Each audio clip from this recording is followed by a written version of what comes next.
नमस्कार, सुजसी बुलेटिन में आप सभी दर्शकों का हार्दिक स्वागत। मैं निशा शर्मा एक बार फिर हाजिर हूं प्रदेश की प्रमुख खबरों और महत्वपूर्ण जानकारियों के साथ। तो चलिए बिना देरी के शुरू करते हैं आज का ये बुलेटिन।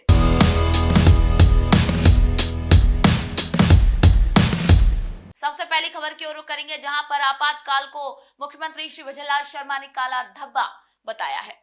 राजस्थान के मुख्यमंत्री श्री भजनलाल शर्मा ने 25 जून 1975 को देश पर थोपे गए आपातकाल को भारतीय लोकतांत्रिक इतिहास का एक काला धब्बा बताया है। उन्होंने कॉन्स्टिट्यूशन क्लब में भारतीय लोकतंत्र का काला अध्याय संविधान हत्या दिवस 2025 कार्यक्रम को संबोधित करते हुए कहा कि तत्कालीन सरकार ने मीसा और डीआईआर जैसे अलोकतांत्रिक कानूनों को लागू कर अभिव्यक्ति की स्वतंत्रता, प्रेस की आजादी और मौलिक अधिकारों का दमन किया। मुख्यमंत्री ने लोकतंत्र सेनानियों के त्याग और संघर्ष को याद करते हुए कहा कि उन्होंने संवैधानिक मूल्यों की रक्षा के लिए जेलों में कड़ी यातनाएं सही और लोकतंत्र को बचाने के लिए अप्रतिम संघर्ष भी किया। उन्होंने बताया कि आपातकाल के दौरान लगभग 1,40,000 लोगों को अलोकतांत्रिक तरीके से कई महीनों तक कैद में भी रखा गया, जिनमें पूर्व प्रधानमंत्री अटल बिहारी वाजपेयी और पूर्व उप प्रधानमंत्री लाल कृष्ण आडवाणी भी शामिल थे।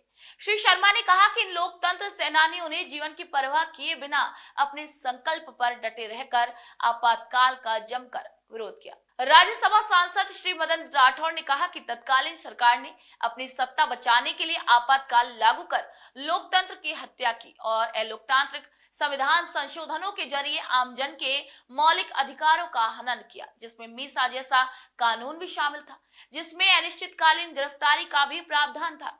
वहीं मुख्यमंत्री ने कहा कि प्रधानमंत्री श्री नरेंद्र मोदी के नेतृत्व में देश में लोकतंत्र और संविधान को मजबूत करने के लिए कई ऐतिहासिक कदम भी उठाए गए हैं। उन्होंने 26 नवंबर को संविधान दिवस मनाने की शुरुआत की है और बाबा साहेब अंबेडकर के जीवन से जुड़े स्थानों को पंच तीर्थ घोषित कर सम्मान दिया। उन्होंने लोकतंत्र रक्षा की कहानी सेनानियों की जुबानी पुस्तक का भी विमोचन किया और लोकतंत्र सेनानियों का अभिनंदन किया।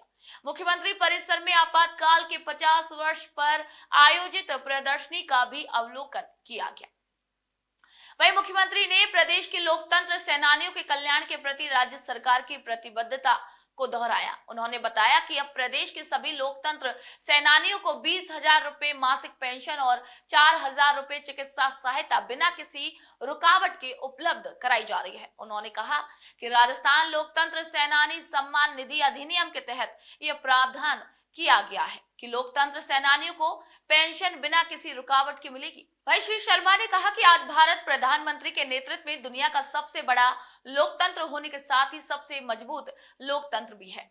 उन्होंने लोकतंत्र सेनानियों के सानिध्य पर प्रसन्नता व्यक्त करते हुए कहा कि लोकतंत्र की जड़ों को सींचने और उसे मजबूत बनाने में उनका त्याग हम सबके लिए प्रेरणा पुंज है। उन्होंने भावी पीढ़ी से इन संस्मरणों को सुनने और प्रेरणा लेने का आह्वान किया है, ताकि युवाओं को उन अधिकारों और स्वतंत्रताओं के लिए किए गए संघर्ष का महत्व पता चल सके जिनका वे उपभोग कर रहे हैं। वैसे अवसर पर संसदीय कार्य मंत्री श्री जोगाराम पटेल, राज्यसभा सांसद श्री घनश्याम तिवारी, विधायक श्री गोपाल शर्मा सहित अन्य जनप्रतिनिधि और लोकतंत्र सेनानी भी उपस्थित रहे। आइए अगली खबर की ओर रुख करते हैं, जहां पर मुख्यमंत्री श्री भजनलाल शर्मा की पंजाब के मुख्यमंत्री के साथ फोन पर महत्वपूर्ण वार्ता हुई। राजस्थान के मुख्यमंत्री श्री भजनलाल शर्मा और पंजाब के मुख्यमंत्री श्री भगवंत मान के बीच बुधवार को फोन पर फिरोजपुर फीडर पुनर्निर्माण परियोजनाओं की प्रगति को लेकर विस्तार पूर्वक चर्चा हुई। इस महत्वपूर्ण वार्ता के बाद गंग नहर क्षेत्र के किसानों के लिए फिरोजपुर फीडर पुनर्निर्माण कार्य शीघ्र ही प्रारंभ होने की संभावना बनी है।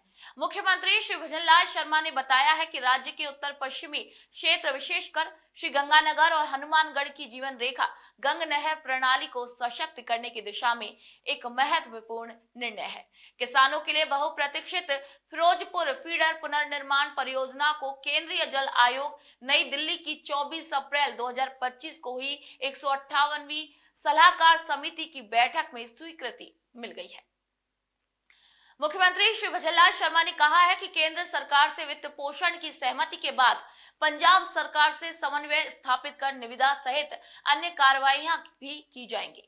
राज्य सरकार इसी वर्ष में पुनर्निर्माण कार्य शुरू कराकर आगामी 2 वर्ष में पूर्ण कराने के लिए भी प्रतिबद्ध है। वहीं आपको बता दें कि मुख्यमंत्री की पहल से इस परियोजना को गति मिली है। मुख्यमंत्री श्री भजनलाल शर्मा ने अप्रैल 2025 में श्री गंगानगर प्रवास के दौरान जनप्रतिनिधि और किसानों द्वारा पुनर्निर्माण कार्य शुरू करने का विषय उनके समक्ष रखने के बाद जल शक्ति मंत्री से वार्ता कर कार्यों को गति प्रदान करने का आग्रह किया गया था और इसी का परिणाम ये रहा कि केंद्रीय जल आयोग ने त्वरित कार्रवाई करते हुए परियोजना को स्वीकृति दे दी। वहीं किसानों के हित में राज्य सरकार ने राज्य बजट वर्ष 2024-25 में फिरोजपुर फीडर पुनर्निर्माण के लिए 200 करोड़ रुपए का भी प्रावधान किया है। इस परियोजना की कुल लागत 647.62 करोड़ रुपए है। इसमें पंजाब राज्य की हिस्सेदारी 379.12 करोड़ रुपए यानी कि 58.54% और राजस्थान की हिस्सेदारी 268.50 करोड़ रुपए यानी 41.46% रखी गई है। श्री शर्मा ने कहा है कि फीडर पुनर्निर्माण के लिए राजस्थान की हिस्सा राशि 268.50 करोड़ रुपए के वित्तीय प्रावधान की सैद्धांतिक सहमति पंजाब सरकार यानी कि जल संसाधन विभाग से प्राप्त हो चुकी है। इसका परीक्षण कराते हुए वित्त विभाग राजस्थान की सहमति के बाद पंजाब सरकार को भेजी जाएगी। इसी के बाद पंजाब सरकार वित्त पोषण के लिए केंद्र सरकार को प्रस्ताव भेजेगी। वही क्षमता बढ़ने से किसानों को अब सीधा लाभ मिलेगा। पुनर्निर्माण से फिरोजपुर फीडर की वर्तमान क्षमता 11,192 क्यूसेक से बढ़कर 13,842 क्यूसेक हो जाएगी। इससे मानसून में पाकिस्तान की तरफ जाने वाले अतिरिक्त जल को संरक्षित कर गंग नहर क्षेत्र में ही उपयोग लिया जा सकेगा। साथ ही परियोजना से गंग नहर के 3 लाख हेक्टेयर सिंचित क्षेत्र को पर्याप्त जलापूर्ति भी सुनिश्चित हो सकेगी। इससे फसल उत्पादकता में वृद्धि होगी और कृषि आधारित अर्थव्यवस्था को भी अधिक मजबूती मिलेगी। आइए अगली खबर की ओर रुख करते हैं, जहां पर राज्य स्तरीय स्वाधीनता दिवस को लेकर के मुख्य सचिव ने तैयारी को लेकर समीक्षा बैठक की है। मुख्य सचिव श्री सुधांशु पंत ने घोषणा की है कि इस वर्ष राज्य स्तरीय स्वाधीनता दिवस समारोह जोधपुर में आयोजित किया जाएगा। उन्होंने जोधपुर वासियों और प्रशासन के लिए इसे हर्ष और गौरव का भी विषय बताया।